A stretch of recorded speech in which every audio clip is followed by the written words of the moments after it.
update po sa ICC case ni Prrd. So this is as of July 3, 2025 po yung decision ng Plenary of Judges of the International Criminal Court in relation po to dun sa request for disqualification na final ni Prrd via Attorney Kaufman kung saan gusto po nila ipa-disqualify yung dalawang judges sa pag-render po ng decision in relation dun sa challenge to jurisdiction na final din po ni Attorney Kaufman.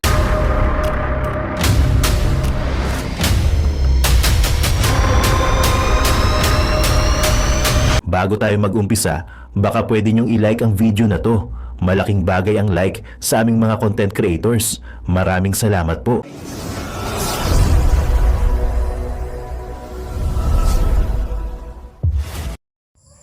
Boom! Yan guys, magandang araw sa inyo. It's me again, Boy Sardinas. Isa sa membro ng Banateros Vloggers. So ayan mga babayan, nakita nyo yung preview. Nako po, bad news. Na-deny ang request na sinampa or yung sinubmit ni Attorney Kaufman para kay Tatay Digong. Oh my God. So ganito mga babayan, hindi ko napapaliwanag sa inyo. Bigyan ko na kayo ng update. Diretso na kaagad tayo sa full video dito kay Attorney Abayon. Siya na magpapaliwanag kung bakit na-deny si Tatay Digong. Medyo nakamot ako dito pero alamin muna natin dito sa kay attorney kung bakit ba na-deny itong request ni Attorney Kaufman para dito sa kay Tatay Digong about sa kanyang interim release. Sige na, si Attorney Abayon na lang magpaliwanag sa inyo mga babayan. Panoorin nyo yung full video kasi na maganda to, update to dito kay Tatay Digong sa dahig. Panoorin nyo na po yung video at kung nagustuhan nyo po itong video na to, pakilike naman at paki-subscribe si Attorney Abayon, Nel Abayon. Napakagaling po na attorney yan. So panoorin niyo na po. Play muna yung video boy. Let's go! Update po sa ICC case ni Prrd. So this is as of July 3, 2025 po yung decision ng Plenary of Judges of the International Criminal Court in relation po to dun sa request for disqualification na final ni Prrd via Attorney Kaufman kung saan gusto po nila ipa-disqualify yung dalawang judges sa pag-render po ng decision in relation dun sa challenge to jurisdiction na final din po ni Attorney Kaufman. Diyan naman po yung logo ng ICC, International Criminal Court, and it is dated July 3, 2025.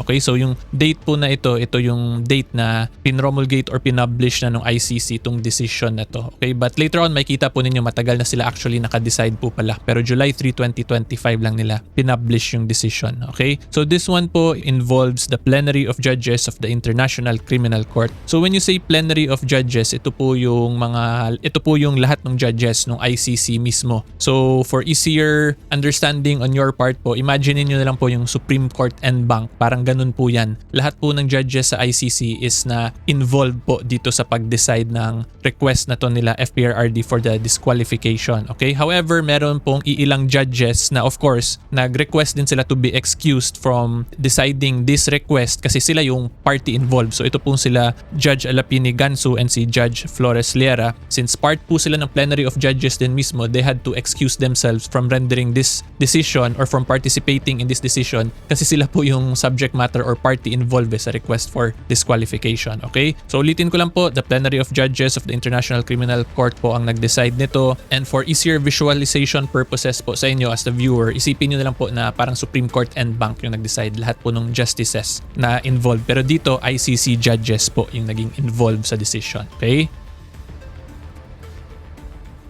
So before po tayo magtuloy-tuloy talaga sa discussion, i-emphasize ko rin po pala muna na yung decision po na to is in relation lang dun sa request for disqualification ng dalawang judges po sa pre-trial chamber 1, okay? Hindi pa po to yung actual decision in relation dun sa challenge of jurisdiction. Kasi kung maalala po ninyo, nag-file din po sila, Attorney Kaufman, ng challenge to jurisdiction ng ICC dun po sa kaso ni Prrd. So before po na desisyonan yun, nag-file din si Attorney Kaufman ng request for disqualification nung dalawang judges kasi as per Attorney Kaufman, involved kasi or kasali yung dalawang judges na yon dun sa initial stages po nung case ni FPRRD. So anyway, explain ko po yan isa-isa lahat naman sa inyo, pero in-emphasize ko lang na hindi pa po to yung decision sa challenge to jurisdiction. Kasi baka maguluhan po kayo kasi kung titingnan po ninyo sa title, nakalagay kasi dyan din from adjudicating on the issue of jurisdiction. So I would just like to emphasize na hindi pa to yung adjudication on the issue of jurisdiction. Rather, this is for the disqualification pa lang po of Judge Alapini Gansu and Judge Flores Liera. Okay? So hopefully klaro po yan.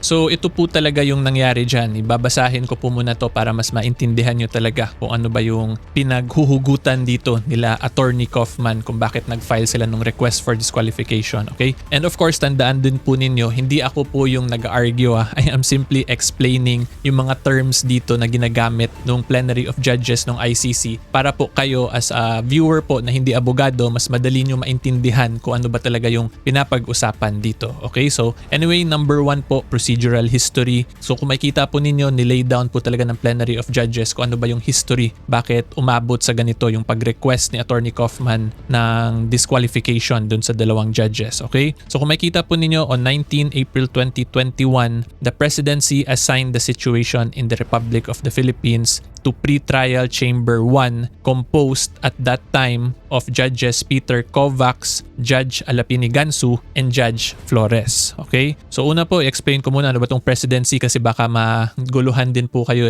So ito pong presidency, the easiest way for us to compare it po dito sa atin, parang ito yung Chief Justice in a sense po ng Supreme Court natin. So siya yung pinaka-head po na judge ng ICC. Okay? So yung presidency, inassign yung situation in the Republic of the Philippines sa Pretrial Chamber 1 kung saan ito pa silang tatlo yung members nun. Tapos kung makikita po ninyo, involved or nandun na si Judge Alapini Gansu at si Judge Flores. Okay? So this was on April 19, 2021 pa po. So ito yung pinaka-preliminary matters pa lang po talaga sa case ni FPRRD. Until eventually po on 15 September 2021, yung Pretrial Chamber 1 issued a decision authorizing the commencement of the investigation into the situation in the Philippines in relation to crimes within the jurisdiction of the court allegedly committed on the territory of the Philippines in the context of the so-called war on drugs. Okay? And with respect to jurisdiction rationale temporis, the pretrial chamber found that while the Philippines withdrawal from the Rome Statute took effect on 17 March 2019, the court retained jurisdiction with respect to the alleged crimes that occurred on the territory of the Philippines while it was a state party from November 1, 2011 up to and including 16 March 2019.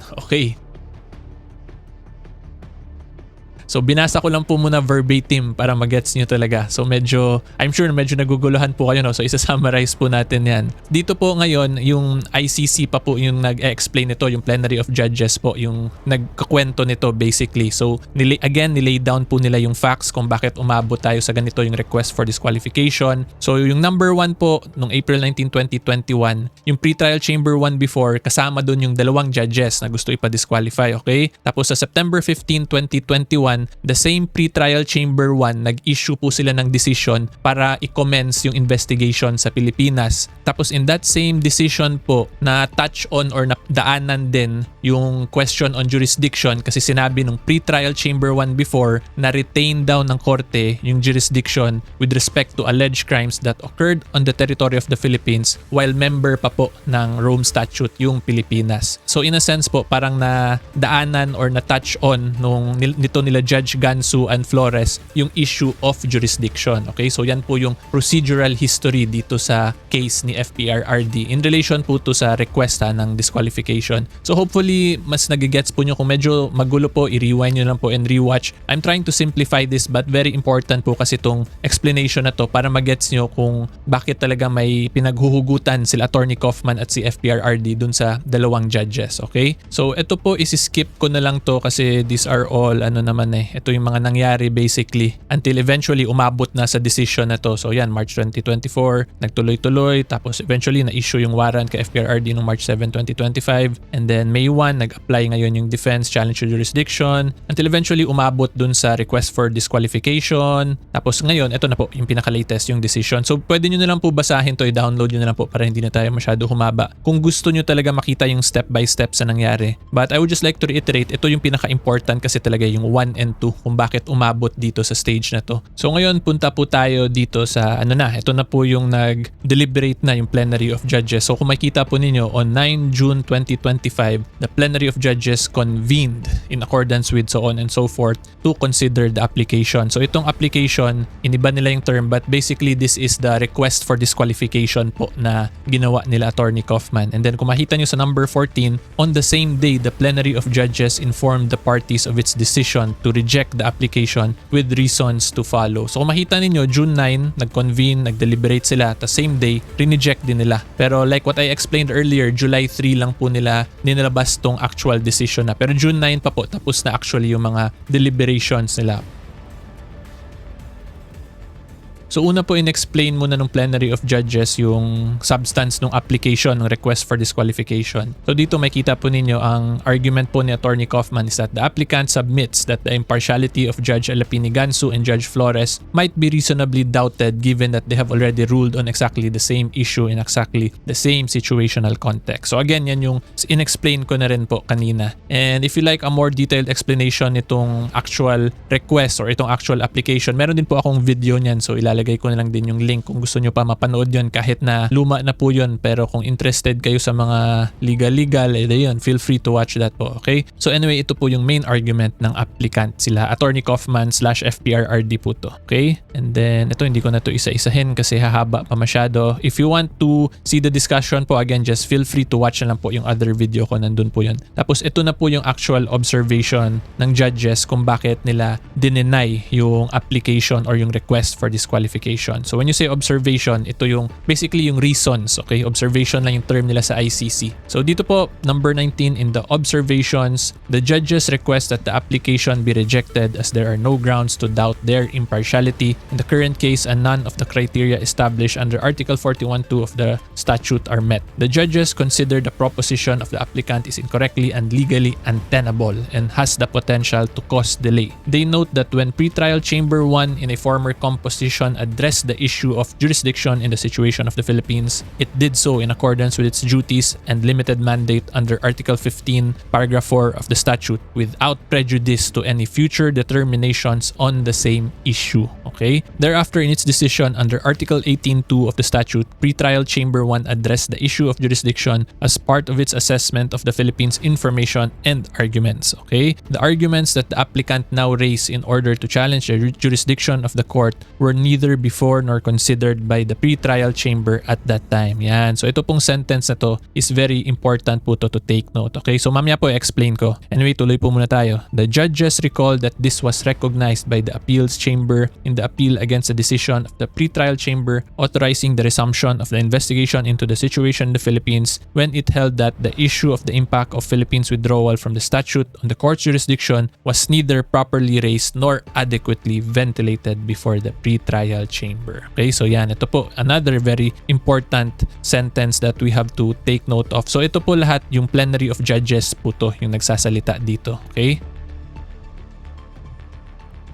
So ang una pong rason ng plenary of judges kung bakit nila dinideny yung application or yung request for disqualification is because this one po, when pretrial chamber 1 addressed the issue of jurisdiction, it did so in accordance with its duties and limited mandate. In short, ginawa lang daw po ng pretrial chamber 1, nung dating pretrial chamber 1 po yung trabaho at duty nila without prejudice to any future determinations on the same issue. So in short, kung ginawa lang nila yon based on their mandate under the law, there should be no perception of bias kasi professional naman sila, di ba? Ginawa lang daw po nila yung trabaho nila. In a sense, yan po yung pinaka-substance or gist po nitong argument nila. Okay? Tapos yung next reason naman po ng plenary of judges is because yung arguments daw that the applicant now raises in order to challenge the jurisdiction hindi naman daw po na consider ng pretrial chamber dati. Okay? So yun po yun, yung mga issues of jurisdiction ngayon na na ina-allege ni Attorney Kaufman, hindi daw yun na-touch on ng pretrial chamber. Tapos sabi ng judges na they recall daw or naalala nila na this was only recognized by the appeals chamber in the appeal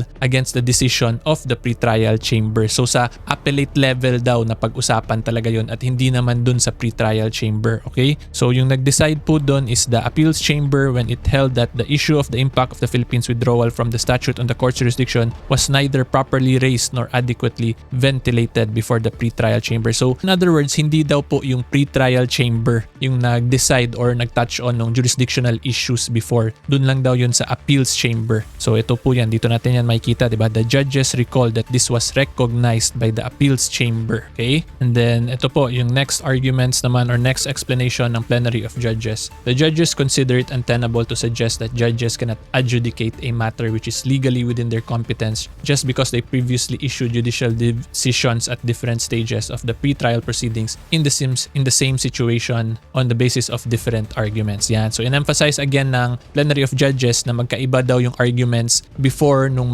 pretrial chamber at nung appeals chamber from the challenge to jurisdiction na sinubmit ni Attorney Kaufman. So therefore, since professional sila, hindi dapat sila tingnan na bias sila or partial daw sila. Okay? So dito po dinagdag din ng plenary of judges that they recall the judges are professionals capable of deciding on issues before them relying solely and exclusively on the evidence and submissions adduced in the particular case. Okay? So again, this is an emphasis dun sa una nilang explanation na yung mga arguments daw or yung mga submissions nung dating pretrial na sinubmit po dun sa dating pretrial chamber is iba daw po from doon sa sinubmit ni Attorney Kaufman ngayon na challenge to jurisdiction. Okay?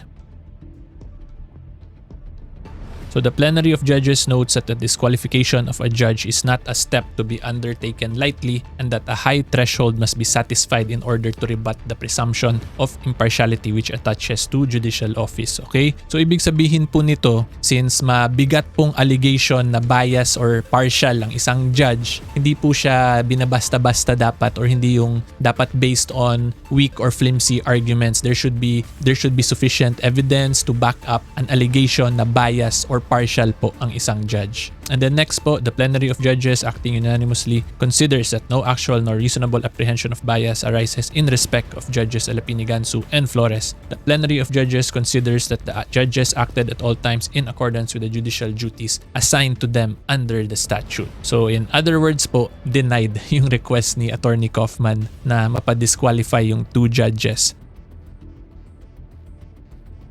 Pero ang tatandaan naman po natin talaga in a case, madami po talaga yung mga motions and other pleadings na fina-file. Hindi naman po talaga lahat nag-grant sa isang party. So ang point ko po doon, normal lang na meron kang mga ibang request or motion na hindi ka papayagan ng court. So dito, pinoint out talaga ng court na they are professionals, therefore they can decide based on the documents and evidence submitted to them on a case-to-case basis, on a stage-to-stage of a case basis. Therefore, there should be no presumption of partiality or bias sa kanila, but rather they are presumed na impartial sila at all times at that they acted within the realms po of their duties dun sa Rome Statute. Yun po yung pinaka-in-emphasize talaga dito ng plenary of judges because yun nga po, an allegation of bias or partiality of a judge is a serious allegation, therefore dapat po talaga na there is clear evidence to establish that. And unfortunately dito po hindi na-convince ni Attorney Kaufman yung plenary of judges. Pero anyway, ang maganda dito, ginaranti, in a way parang may guarantee yung judges ngayon, yung dalawang judges na gusto ipa-disqualify na they will decide based on the documents and evidence submitted to them on a case-to-case basis. Kasi yun nga po, yung dati naman, so ibang stage pa po yun ng preliminary matter. So ngayon, kung ano yung isubmit ni Attorney Kaufman, dun lang sila magbe-base at hindi na nila kukumparahin or papagbasehan yung mga submissions ng Philippines before. Mabuti pa ang sardinas, may label. Tayo, wala. Oo nga pala. Nay, ito na yung bayad ko sa isa, ano? O, kunin mo yung isa. Isa muna, iyan, no? Tapos, isa pa, di ba? 4 dapat na sardinas, eh. Yan. 3 na. Pang-4 na sardinas. Okay na.